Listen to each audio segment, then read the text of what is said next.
Iran বনাম Israel America বিঘ্নিত হয়েছে উড়ান পরিষেবা। কার্যত নো ফ্লাইং জোনে চলে গিয়েছে ইসরায়েল। ইরান থেকে ইরাক, সিরিয়া, আরব আমিরশাহী, সৌদি আরব, কাতার, ইরানে বিমান পরিষেবা বন্ধ হয়ে গিয়েছে।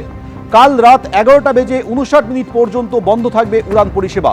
ভারত থেকেও বাতিল করা হয়েছে 350 উড়ান।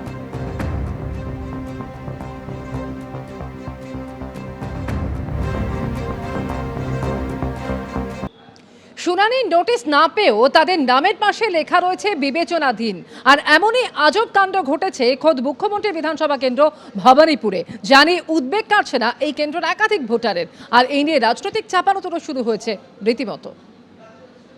খসড়া তালিকায় নাম ছিল, হাতে আসেনি কোনো শুনানির নোটিশও, কিন্তু শনিবারের চূড়ান্ত তালিকায় তাদের সবার নামের পাশে জলজল করছে একটি লেখা, বিবেচনাধীন।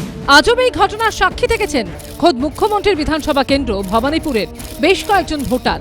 ইনি শেখ আসলাম হোসেন, আলিপুরের বাসিন্দা, পেশায় অস্থায়ী হোমগার্ড।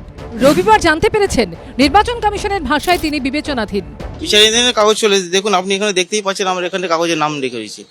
তা সত্ত্বেও আমার কোনো নোটিশ ফোটিশ কিছু আছে, এখন আমি তো অবাক হয়ে রয়েছি।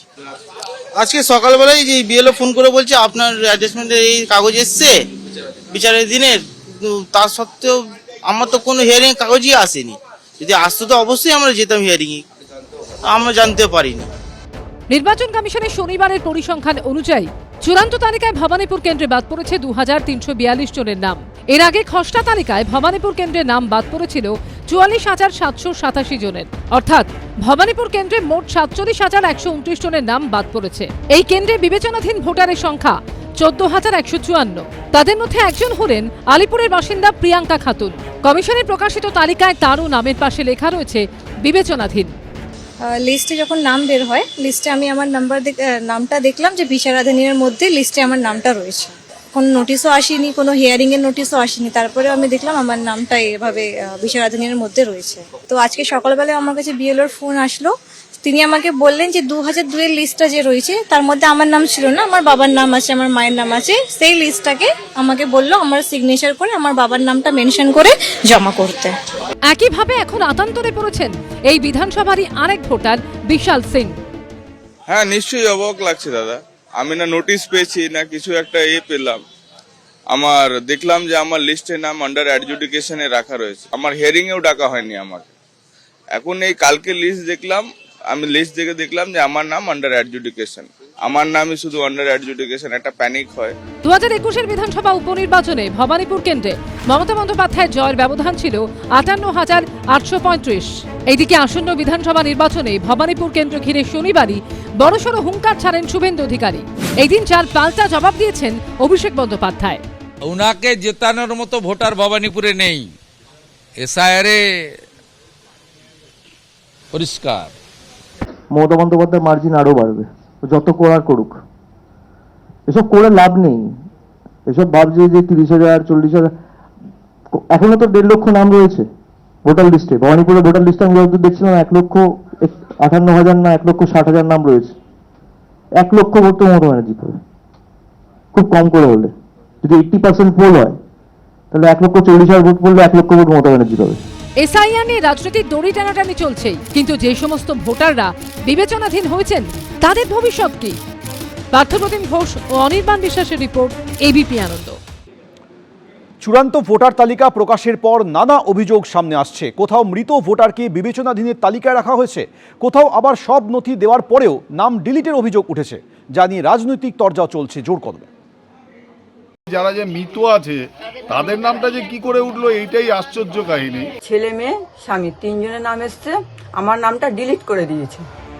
কোথাও মৃত ভোটারের নাম জলজল করছে, কোথাও সব নথি দেওয়া সত্ত্বেও নাম ডিলিটেড। চূড়ান্ত ভোটার তালিকা প্রকাশের পরই এমন নানা গড়মিলের অভিযোগ সামনে আসছে। উত্তর 24 পরগনার অশোকনগরে 228 নম্বর বুথে মোট ভোটার ছিলেন 955 জন। চূড়ান্ত ভোটার তালিকায় দেখা গেল তাদের একজনেরও নাম বাদ যায়নি। এমনকি এলাকার 2 মৃত ভোটারও রয়ে গেছে তালিকায়। মারা গেছে 16 তারিখে, 16 জানুয়ারি মাসের 16 তারিখে।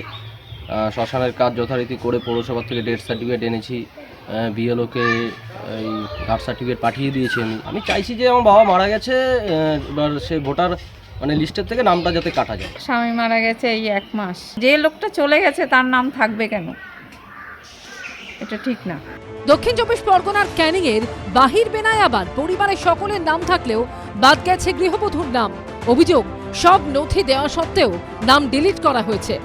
আমার পরিবারের 4 জন, ছেলে মেয়ে স্বামী, 3 জনের নাম এসছে, আমার নামটা ডিলিট করে দিয়েছে। কমিশন জানে, আর যারা দেখেছে বিএলওর ওরা জানে।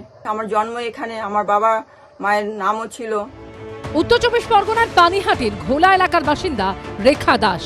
গত বছর 26শে ডিসেম্বর তার স্বামী তারক দাসের মৃত্যু হয়েছে। ভোটার তালিকায় তারক দাসের নাম রয়েছে বিবেচনাধীন হিসেবে, অথচ স্ত্রী রেখা দাসের নাম ডিলিটেড। 1 মাসও হয়নি আমার হাজবেন্ড মারা গেছে 2025-এ 26শে ডিসেম্বর। তার আগেই উনিও একটা টেনশনে ছিলেন যে কি হবে। উনিও টেনশনে ছিলেন, উনিও হার্টফেল করেছেন। 4 সালে না 3 সালে যে ভোটটা হয়েছে, তপন শিকদার মনে হয়, আমি এখন মনে করতে পারছি না, উনি ছিলেন সেই সময় প্রার্থী, আমরা ভোট দিয়েছি। আলিপুরদুয়ার শহরের 13 নম্বর ওয়ার্ডের বাসিন্দা প্রসেনজিৎ কুণ্ডু বর্তমানে ময়নাগুড়ি ব্লকের বিডিও। চূড়ান্ত ভোটার তালিকায় তার বাবা, মা, বোনের নাম থাকলেও নাম নেই বিডিওর। কাগজপত্র সব দেওয়া হয়েছিল, কিন্তু ওর নামটা বাদ পড়লো কেন সেটাই আমি বুঝতে পারছি না। পূর্ব বর্ধমানের কালনায় খোদ তৃণমূলের পঞ্চায়েত প্রধানেরই নাম ডিলিট হয়ে গেছে। আবার নদিয়ার কৃষ্ণনগরে বাদ গেছে বিজেপির জেলা পরিষদ সদস্যের নাম। একই জিনিস এরা মহারাষ্ট্রে করেছে, একই জিনিস এরা হরিয়ানায় করেছে, একই জিনিস এরা দিল্লিতে করেছে। আমি ইলেকশন কমিশনের বাইরে দিল্লিতে বলেছিলাম যে ভোটের চুরি ভোটার লিস্টে হচ্ছে। এদের চুরি যদি অন্য রাজনৈতিক দলগুলো আটকাতে পারতো, কোথাও আজকে বিজেপি ক্ষমতায় থাকতো না। এটা মানুষের ম্যান্ডেটে আসেনি, কারচুপি করে এসেছে, চুরি করে এসেছে। এই কারণে এসআইআর কে আমরা বলেছিলাম সাইলেন্ট ইনভিজিবল রিগিং, চুপি চুপি ভোটের কারচুপি। সমস্ত রাজনৈতিক দলের অধিকার আছে 6 নম্বর ফর্ম এবং 7 নম্বর ফর্ম, অর্থাৎ তাদের কোনো ভোটার যদি মনে হচ্ছে তাদের সমর্থক সাপোর্টার ভোটার যদি যুক্ত করতে হবে, তার জন্য 6 নম্বর ফর্ম দিয়েছে, এবং কোনো সাসপিসিয়াস ভোটার যদি থাকে 7 নম্বর ফর্ম জমা দিয়েছে। তৃণমূল কংগ্রেসের এক্সারসাইজটা না করে এখন ঠাকুর করে কেড়ে আমি তো কলা খাইনি এ ধরনের অ্যাটিটিউড নিলে তো চলবে না। সব মিলিয়ে এসআইআরের চূড়ান্ত ভোটার তালিকা নিয়ে যেমন নানা অভিযোগ উঠছে, তেমনই জারি রয়েছে রাজনৈতিক চাপানুতোড়। সমীরণ পাল, রানা দাস ও শান্তনু নস্করের রিপোর্ট, এবিপি আনন্দ। এবিপি আনন্দ, এগিয়ে থাকে, এগিয়ে রাখে।